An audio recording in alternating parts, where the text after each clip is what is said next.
السلام عليكم ورحمة الله وبركاته. اللهم صل وسلم وبارك على سيدنا محمد وعلى آله وصحبه أجمعين. ازيكم يا أحلى متابعين في الدنيا كلها؟ يا رب تكونوا بخير، وحشتوني جدا جدا جدا.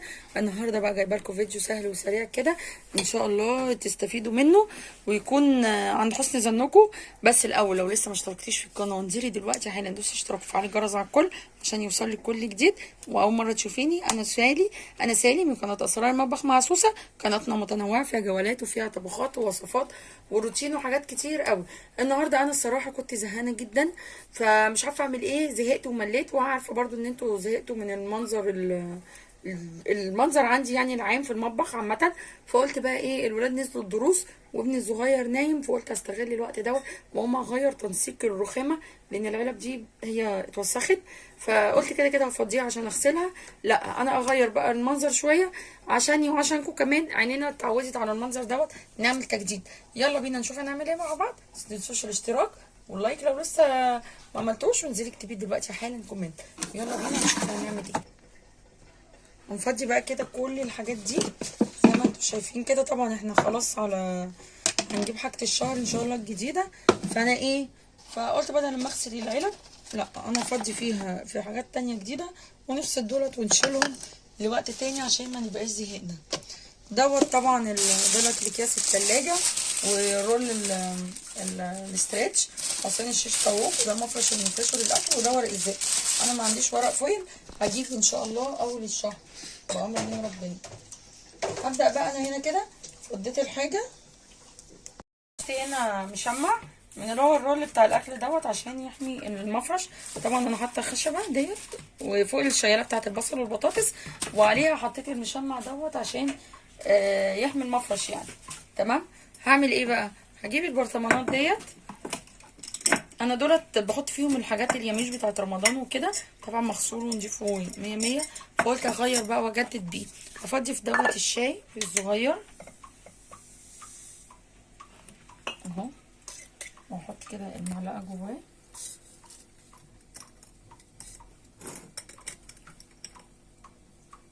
كده اهو، جميل. وافضي في الكبير بتاعه السكر. انا عندي ده طقم كامل كان بتاعي يعني ساعه الجواز، والحمد لله الحمد لله انا محافظه عليه لحد دلوقتي. افضي اهو السكر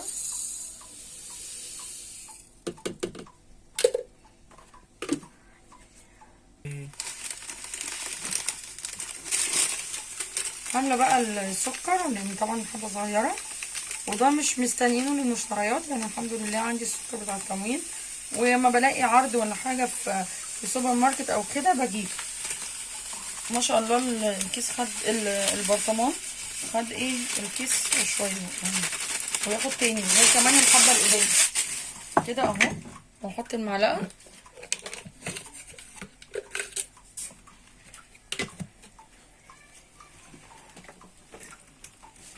كده، ادي الشاي السكر والشاي اهو. ودوت الحجم اللي بعديه هخليه فاضي عشان للبن ان شاء الله لما نجيبه في المشتريات نبقى مفضيه مع بعض كده. دوت انا فضيت فيه الكاكاو. طبعا انتوا عارفين مشروبات الشتاء الحاجات دي بتدفي، انا عندي الولاد بيحبوا الكاكاو قوي. هحط بقى كمان جواه معلقه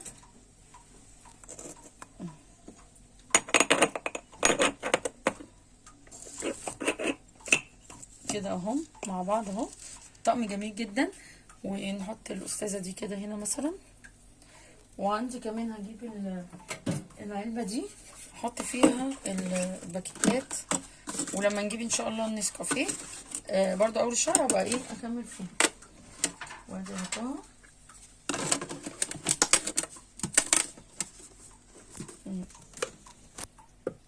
لقيتها كده احلى. ايه رايكم؟ قولوا لي في الكومنتات كده احلى ولا هما جنب بعض صف. بصوا انا غيرت كذا مره، المهم ان انا غيرت ايه شكل العلب وخلاص. حطيت هنا يبقى اللبن والكاكاو جنب بعضه والسكر والشاي. نجيب الزرعيه الصغننه الكيوته القمر دي هنا كده اهو، ونحطها هنا. لا خليها هنا. ايه رايكم كده؟ وهجيب بقى الكاتل احطه فين كده بصوا انا شلت الشاي من هنا تاني معلش حطيته هنا كده جنب الكاكاو عشان احط الكاتل الناحيه دي، لان كنت حاطين على الرخامه حسيت ان هو بعيد كده، يبقوا كلهم مع بعض. ودوت الكوستر دوت الخشب اللي بنحط فيه يعني بقدم فيه لو مج ليا او لجوزي واحد بس، انما لو لينا كلنا بحط البتاع دوت الصينيه. وديت الكوسترات هي اللي بتتحط تحت الكوبايات بس. ودوت المجات، وهي ديت الرخامه كلها فاضيه اهي. اهم حاجه عندي بتبقى الرخامه فاضيه، بتبقى مشغوله، بحس الدنيا متكركبه كلها بتضايقني. هو كده بصوا المنظر من بعيد شويه، ايه رايكم؟ الفيشه دي فيشه الفرن، يعني انا مشغله الفرن محدش ايه تركزوش معايا. وادي المجات اهو، وادي الرخامه بتاعتي. حاجه سهله وسريعه وبسيطه حبيت اغير بيها عن المنظر بتاعنا المعتاد، وعن خلي عيني تشوف حاجه جديده.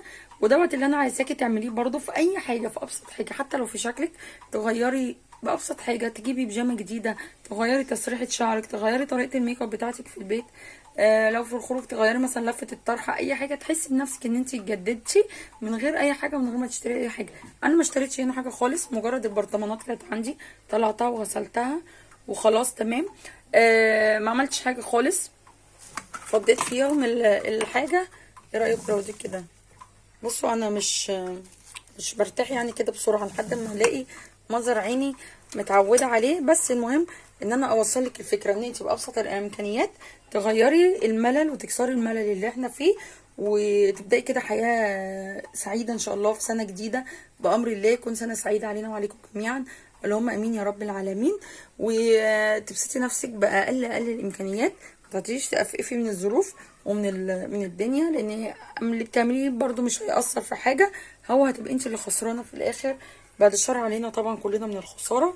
ويا رب يجعل ايامكم كلها سعاده وكلها حب وفرح وطاقه ايجابيه كده. ابداي يومك بيوم جديد، بيوم سعيد، شغلي القران وابداي كده ان شاء الله. السنه الجديده تكون سنه يا رب سعيده علينا جميعا، نبداها بحب وبتفاؤل. غيري وابسطي نفسك بابسط حاجه عندك، بدلي واعملي. حتى لو البرطمانات اللي هي بتاعت الصلصه والمربى والحاجات دي، ادهني غطيانها او الزقي عليها ستيكر تبقى كلها نفس الشكل، هتحسي والله العظيم بتجديد، وهتحسي ان فرق معاكي. اسمعي كلامي كده وقولي لي لو عندك افكار في ان احنا نجدد بيها حياتنا من غير ما نتكلف اي شيء، او ان احنا نبسط نفسينا بطاقه ايجابيه، قولي لي عليها في الكومنتات. ولو لسه ما اشتركتيش في القناه اشتركي وفعلي الجرس على الكل عشان يوصلك كل جديد. ان شاء الله الفتره اللي جايه مجهزاكم فيديوهات حلوه قوي بتاعت جولات رمضان، انتوا طلبتوها مني وانا عملتها، بس همنتجها كده على رواقه ان شاء الله. انتوا عارفين فتره الامتحانات واحنا كلنا مضغوطين، يا رب يجعله ترم سعيد كده ان شاء الله، ويجعله بالنجاح والتوفيق لاولادي واولادكم وكل الطلبه والطالبات، اللهم امين يا رب العالمين. هتوحشوني جدا جدا، واستنوني في فيديو جديد. السلام عليكم ورحمه الله وبركاته.